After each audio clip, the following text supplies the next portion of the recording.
संसार में सबसे अधिक महंगा क्या है? सबसे अधिक मूल्यवान क्या? कोई कहेगा स्वर्ण, कोई कहेगा रत्न, कोई कहेगा मोती, तो कोई कहेगा माणिक। अब ये कितने मूल्यवान? चलो, कुछ स्वर्ण मुद्राओं से हम एक मोती खरीद सकते हैं, कुछ मोतियों से एक माणिक, कुछ माणिकों से खरीद सकते हैं एक हीरा।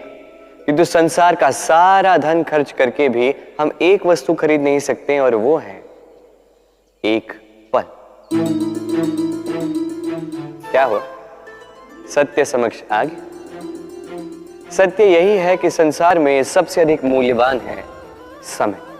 वही समय जो हम ऐसे ही नष्ट कर देते हैं, व्यर्थ में, कभी कुछ आशा में, तो कभी शोक में, कभी बीती हुई बातें याद करके, तो कभी भविष्य की चिंता में। इस समय का उपयोग हमें करना चाहिए। इस समय का सदुपयोग करके हमें धन अर्जित करना चाहिए, महान कार्य करने चाहिए, हमारे व्यक्तित्व को विशाल बनाना चाहिए, शुभ कर्म करने चाहिए, सब में प्रसन्नता बांटनी चाहिए। यदि हम इस संसार से चले भी गए तो समय हमें जाने नहीं देगा, बनाए रखेगा यहीं पे, किसी न किसी के लिए प्रेरणा बनाकर, या किसी के मुख पर कृतज्ञता की मुस्कान बनाकर। भय हम सभी को लगता है, पीड़ा हम सभी को होती है, कभी हम रोगी भी बन जाते हैं, और ऐसे समय में कभी माता की ममता, कभी पिता का साथ, कभी मित्रों द्वारा प्राप्त हुआ ये साहस हमें उबरने में सहायक बनता है। कभी हम निराश हो और हमारे अपने कुछ प्रियजन आकर दो मीठे शब्द क्यों ना कह दे, मनोबल बढ़ जाता है। ऐसे ही संसार के वन में यदि आप पीड़ित हो जाओ, कुछ शब्द प्रशंसा कीजिए, कुछ शब्द स्तुति कीजिए, कुछ ही क्षणों के लिए क्यों ना सही अपने इष्ट को स्मरण कीजिए, उनकी प्रार्थना कीजिए। साहस बढ़ेगा, शक्ति बढ़ेगी, और आगे जाने का मार्ग भी दिखेगा। समय और धन, एक जो प्रकृति हमें प्रदान करती है, एक जिसे हम स्वयं अर्जित करते हैं। किंतु जब बात आती है इसे गंवाने की, तो दोनों को एक साथ गंवा देते हैं। इस समय को यदि आप गिनते रहोगे तो ये वैसे ही नष्ट हो जाएगा, क्योंकि समय को गिनने में जो आप समय व्यतीत करते हो वो भी तो नष्ट होता ही है। इस समय को आप एकत्रित करने का प्रयास करोगे तो वो संभव नहीं। समय के विषय में केवल एक बात है, आप इसका उपयोग करो तो जीवन में वृद्धि होगी। धन के साथ भी यही है। कहा जाता है ना कि धन के उपयोग से धन कमाया जा सकता है। यदि आप इस धन का ध्यान रखेंगे, इसे संभाल के रखेंगे, तो धन आपको संभाल के रखेगा। अब समय हम सभी को निःशुल्क मिलता है। अब इसका अर्थ ये नहीं कि हमें इसे व्यर्थ करना चाहिए। वास्तविकता में समय अति मूल्यवान है। इसका सदुपयोग करना आप सीख गए तो ये समय भी आपको अति मूल्यवान अवश्य बनाएगा। आप सोच रहे होंगे कि मैं क्या कर रहा हूं। मैं युद्ध की तैयारी कर रहा हूं। वही युद्ध जो ज्वालामुखी की भांति कभी भी फट सकता है। युद्ध वही जीतता है जो युद्ध में व्यतीत होने वाले समय से अधिक समय युद्ध की तैयारी में लगाए। जो योद्धा अभ्यास क्षेत्र में जितना अधिक समय दे, रणभूमि में उतना ही कम रक्त बहेगा। एक सामान्य लौ और तीखी तलवार में अंतर यही है कि एक तीखी तलवार को कड़ी अग्नि परीक्षा से होकर जाना पड़ता है, लौहकार की मार खानी पड़ती है। एक तलवार जितनी पीड़ा सहेगी, उसका वार उतना ही प्रबल होता है। इसलिए पीड़ा से घबराए नहीं, उसका सामना करें, उसका अभ्यास करें, क्योंकि यही अभ्यास जीवन के युद्ध में आपको विजयश्री बनाता है। योजना अत्यंत महत्वपूर्ण है हमारे जीवन में, अत्यंत आवश्यक है हमारे जीवन।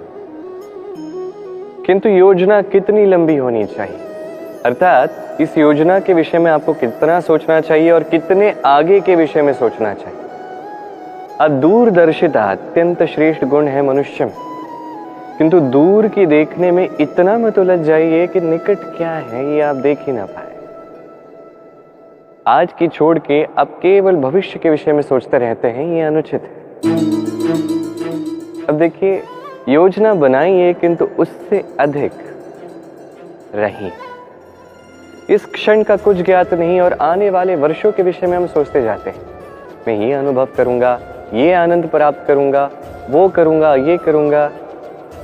ये अनुचित है। योजित कीजिए, नियोजित कीजिए आज को, वर्तमान को, इस क्षण को। जीवन का वास्तविक आनंद भी यही है, जीवन जीने का सबसे अधिक श्रेष्ठ मार्ग भी यही।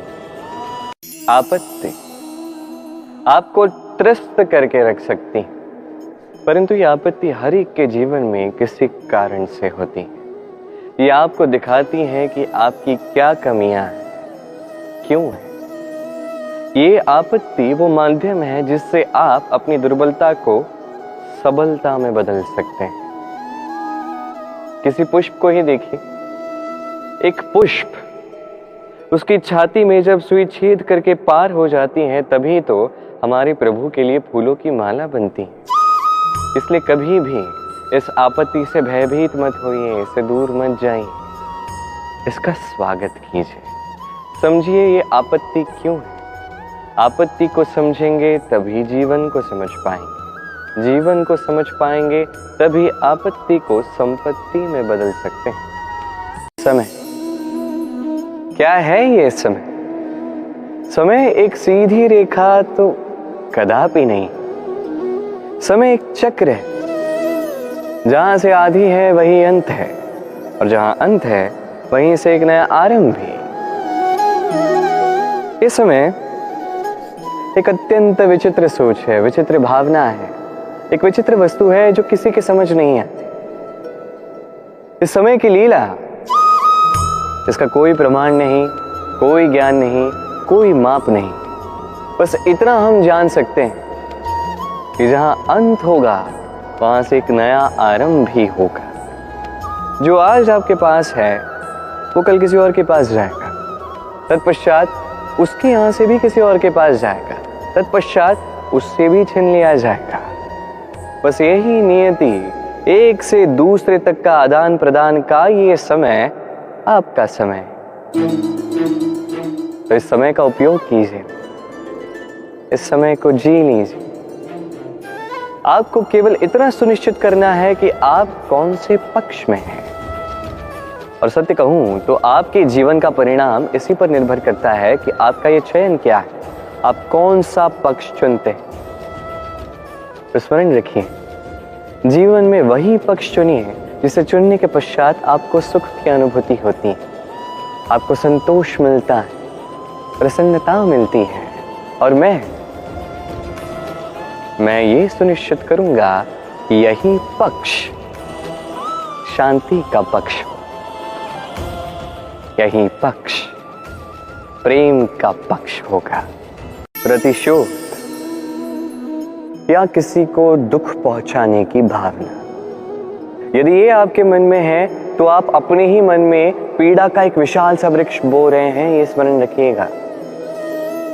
क्योंकि किसी को दुख पहुंचाने की ये भावना, ये वो बीज है जो आप ही के मन में गिरेगा, आप ही के मन में अंकुर बनेगा, आप ही के मन में एक विशाल सा वृक्ष बनकर पनपेगा। जीवन आपका है, कर्म आपका था, किसी को दुख देने की भावना आपकी थी, ये वृक्ष आपका है, तो इसका फल भी आप ही को मिलेगा, जो ग्रहण भी आप ही को करना है।